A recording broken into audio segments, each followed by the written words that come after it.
రండి సార్, ఇదే కిచెన్.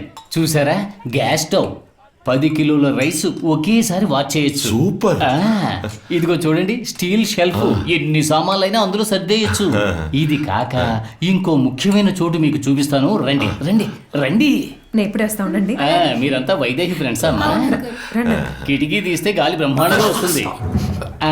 చూసారా, సీలింగ్ ఫ్యాన్, 499 రూపాయలు 99 పైసలు. ఈ 99 పైసలు ఎందుకు పెడతారో అర్థమై చావదు. ఇలా రండి.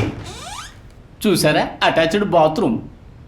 అరే, ఎగ్జాస్ట్ ఫ్యాన్. అవునండి, బయట నుంచి గాలి చక్కగా లోపలికి వస్తుంది. లోపలికి వెళ్తే ప్రశాంతంగా పని కానిచ్చుకోవచ్చు.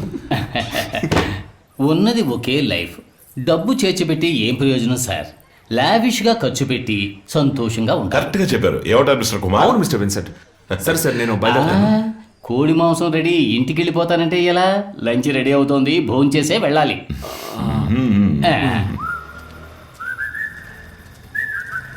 పెరుమాళ్ కూతురు నువ్వు బాగా థిక్ ఫ్రెండ్స్ అంట కదా, అదెప్పటి నుంచో? అంటే ఆ అమ్మాయి కంపెనీ మా కంపెనీకి చాలా ఆర్డర్స్ ఇస్తుంటారు. ఓ, అయితే 2 కంపెనీల మధ్య ఉన్న పరిచయం అన్నమాట. అయితే ప్రాబ్లం లేదు. ఇది ఎప్పుడు కొన్నావు? నువ్వు కొనివ్వకపోతే నేను కాల్చలేను అనుకున్నావా? దీన్ని మానేసావు కదా. నిజం చెప్పు నాన్న, ఎలా వచ్చింది? అదే పాత స్టాకు బ్యాగ్ లో దొరికింది. ఊరికే వేస్ట్ గా ఉంది కదా అని. ఇలా నా ముందు కాల్చడం నాకు ఇష్టం లేదు. తొక్కకు. ఆ సిగరెట్ కాస్ట్ ఎంతో తెలుసారా నీకు? తెలుసు కానీ ఇలా ఇవ్వు. కాలుస్తున్న సిగరెట్ తొక్కేశావు, చేతిలో ఉన్న ప్యాకెట్ విసిరి పారేశావు. నేను ఈ బాబునరా? నేను నీ బాబుని.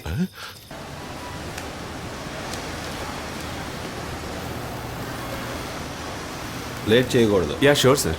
టైంకి డెలివరీ ఇచ్చేయాలి. Next week sir. ఇది prestigious order sir. Okay, thank you sir. Okay.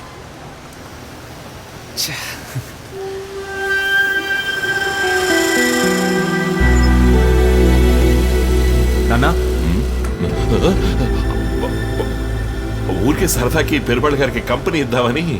ముందు బయలుదేరి ఇక్కడ నుంచి రా. కష్టపడాల్సిందే లేదు. కుమార్, Just ఊరికే ఏ కుమార్. మెల్లగా కాళ్ళాడిస్తూ. ఏంటి గొడవ? ఇద్దరు ఒక ఊరు వాళ్లే కదా.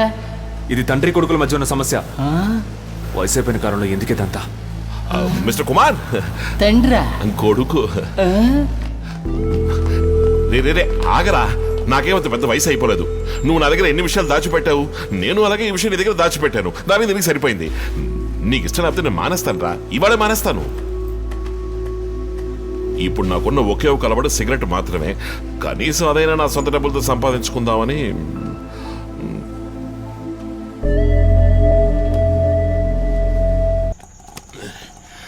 పరలోకమందున్న పరమపిత నిన్ను ఆశీర్వదిస్తాడు. నాకు నీ మీద ఉన్న ప్రేమ అనంతమైనది, నీ మీద ఉన్న విశ్వాసం అచంచలమైనది. అనగా దేవుని నమ్ముకున్నవారు ఎన్నటికీ చెడిపోరు. వారు పక్షుల వలె స్వేచ్ఛగా విహరించెదరు. వారిపై ఆ దేవుని కృపాకటాక్షములు మెండుగా ఉండును. Praise the lord. ఏంటి సడన్ గా ఫాదర్ అయిపోయావా? Church father? ఎవరు? ఓ కుమారా, కళ్ళు కనబట్టం లేదు, వయసు అయిపోయిందిగా. వయసును తగ్గించే మందునే తీసుకొచ్చాను. దీన్ని కాలిస్తే వయసు పెరగదు, జుట్టు తెల్లబడదు. ఎవరు చెప్పారు సిగరెట్ కాలిస్తే జుట్టు తెల్లబడదని? జుట్టు పూర్తిగా తెల్లబడడానికి ముందు ప్రాణం పోతుంది. ఓ అలాగా. ఏదేమైనా నా మీద పంతంతోనే ఉద్యోగానికి వెళ్ళావు కదా. మా నాన్న నాతో పాటు చాలా కాలం ఉండాలనే ఉద్దేశంతోనే నేను ఇది కొనివ్వలేదు.